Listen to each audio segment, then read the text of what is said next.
when it happened, and like I had only been there a short amount of time because I got there right before the conference finals were about to start. So I'd only gotten out of quarantine for like 2 or 3 days.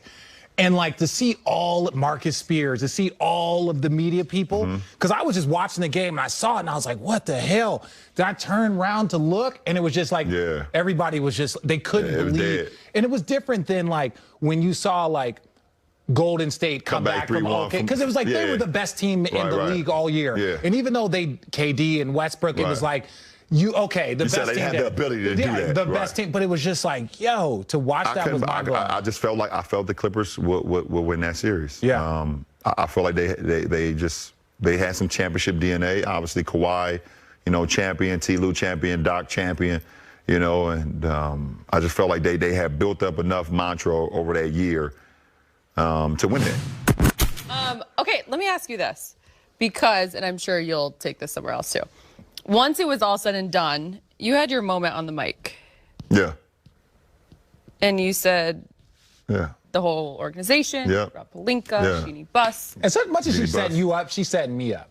Everyone needed respect. What's that one baseball game when you're a kid? What they call it? T-ball? Yeah. That's basically what she did. Yeah, she just put it right on there. Look, I'm a team player. Yeah, you're great at what you do. Yeah, I'm going to give you the lob. With that said, you said that you wanted respect on your name. Put that respect on my name. I want to know why.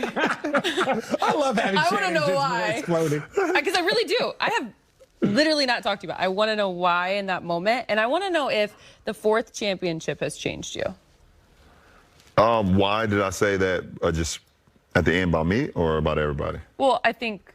about everyone because Let me break it down for everybody. So first of all, the organization, obviously the Lakers have been on for the last 5 to 7 years, and rightfully so. Maybe longer. Maybe longer. Because they want you to win. They want you to win. But it was and from the outside looking in, and then when I actually got in it, it was, and I want to be a part of the change. So, okay, now we this is a change. The Lakers want their respect. Yep. Jeannie Buss being the only female owner, along with Portland because, the late great, and also in New Orleans as well. But she's the first female champion to win a championship.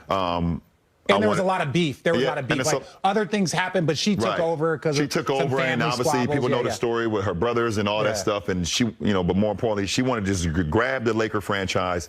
She had grown up underneath her father, the late great Dr. Buss, and knew what it took to win, and got it to that point. Love her to hate it, give her her respect. Rob Pelinka, obviously, was been on for the last few years, either with his relationship with Magic, or whatever the case may be.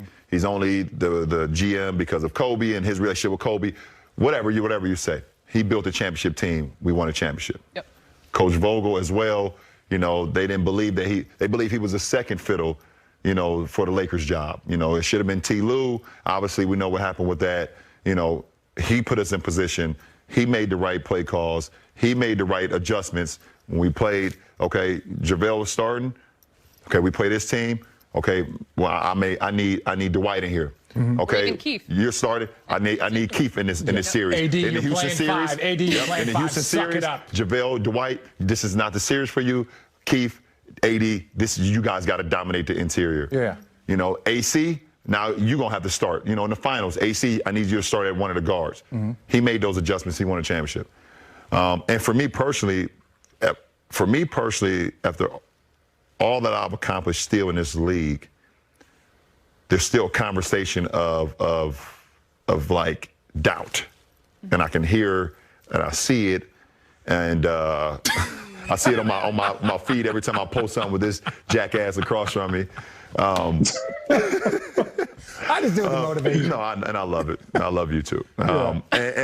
Just from people that really, that the basketball world, because it's the people on TV and there's writers that write, that people in the basketball world really listen to. And they really believe. And I'm not going to give any of those names on this show because they don't deserve it. You want me to? No, I'm joking. I'll retweet it when you tweet it. Okay. Oh my God. Okay. That continue to discredit or continue to not to understand what, the drive that I put into it. You know, they talk about these players, or well, he doesn't have that same drive as them, or he doesn't have that same mentality as those. If he did, and they see what I continue to accomplish. So, you know, it was a reassurance to myself, but it was also like to the naysayers and to the haters, which will always be there, even after I'm done playing. I'm always going to be right here. And to Channing. Be right here. Yeah, you know, I hear it, I see it, and just like one of the words I've been using today, holding them accountable. Yeah. And I'm holding them accountable. Well, this is the part that, like, I always consider you like big little brother. Big brother because, you know, I respect, like, all the things that you do. Little brother because I've watched you since you came in, like so many other people. But there was one part that caught me in your like speech at the end when Rachel tried to tee you up.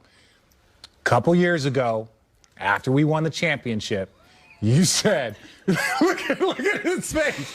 You said, you know what? And I understood because I was a witness. No pun intended.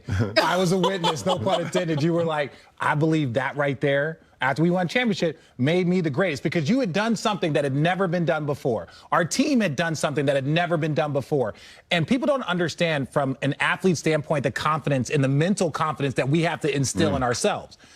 And so I watched it and I was like, kind of like, not the Channing Jordan, it wasn't that, but I was like, ooh, our guy's got a lot of haters that are going to use this against him. And so the same moment, now your fourth championship, and that same opportunity was given to you by Rachel Nichols and said, like, hey, where do you think that this do it? And where I think even as a 35-year-old and you've accomplished what you've accomplished, you took a step back. And you were like, you know what? I'm smarter, I'm wiser, even than I was 4 years ago. You know what? That's not for me to decide. That's for everybody else. People are always going to argue that. So, like, I viewed it as a moment of maturity, right? Like, why is it that you took a step back in that moment? Not saying that you changed your mind or any of that. Because I realized that the conversation is going to continue to happen no matter what. And it's great for the game. Yeah. It's great for the barbershops. It's great for the game. It's going to continue to happen. I don't know why. The one thing I don't understand is, like, you know, you never hear, you know, the greatest quarterbacks always talked about. You never hear, like, who's the greatest quarterback, you know, Brady or Montana. Yeah. You know, you got Montana with 5, you got Brady with 6. Yeah. You know, or you know, you used to hear the Peyton and Brady thing when they played, but, you know, Brady started to win a lot more and things of that nature. But you never hear, like, every single conversation. Even baseball. It's like Babe Ruth, and then people just move on. Right, they just move on. No more arguments. Right, Babe no more arguments. Baseball player. Right, exactly. You know, so, you know, well, other sports, hockey, you hear Wayne Gretzky. People move on. You haven't heard anything since. You move on. Wayne Gretzky is the greatest. You move on. There's, you know, things of that nature. But, you know, the conversation is going to always be had, and it's great for debates because they want to compare errors. They want to compare players and who they've seen. The one thing that I know for sure, that I've been a part of 2 teams that's won the 2 hardest championships in NBA league history. The 2016 Cavs coming back from 3-1 versus 73-9 team, being down 3-1 versus one of the best teams that ever been assembled. 2-time MVP. 2-time MVP. And then what we went through in the bubble. And if you were not in a bubble, you don't quite understand it. You will never, ever understand how hard it was to win that championship, to be able to motivate yourself, to be this is literally out of your whole comfort zone. No family, no family. I didn't see my family for 8.5 weeks. And then it was just my wife. I didn't see my kids until I got out of the bubble, 96 days.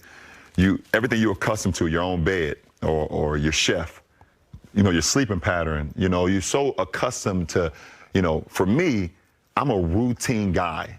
And when my routine is, like, knocked off, it's like, I don't know, it's hard for me to center myself. So I'm with you. I'm literally in a bubble at times, like, in my room, literally seeing the walls like this, like The Shining. Just blood. Just like blood coming down my walls. I go in the hallway. It's like 2 kids on a tricycle. I'm like, oh, holy shit, what is going on? I got to go home. I'm ready to leave. You haven't seen The Shining. We want you to play with us. Yes. You got to see The Shining. It's one of the greatest ever horror movies. I'm a horror movie connoisseur, guys. I'm sorry for the people that don't watch horror movies, but it felt like a horror movie. Yeah. in the bubble. And I just believe that I've been a part of 2 of the hardest championships in league history. Mm-hmm. And I don't care what anyone says about that. You can debate who's the greatest of all time individually, things of that nature, and what they've done. But as far as the teams, that's one of the 2 hardest championships in league history. I've been a part of that. Yeah. Did this one change you? Respect to answering that question, by the way. Yeah. Has it changed me as far as what, me individually, or? I think individually most, because I know that's what makes up who you are. And yeah, I mean, it just it centered me once again, which I love to be centered and also love to be re-humbled. Not saying I'm not, right. But it gave me an opportunity to just be like, this was an unbelievable achievement for our franchise, an unbelievable achievement for myself, what I was able to do for this team, what this team was able to do for me, and to be able to, like, I want more. Like, I want more. Like, I'm not settled and I'm not satisfied. Up next on Road Trippin'. It would be remarkable if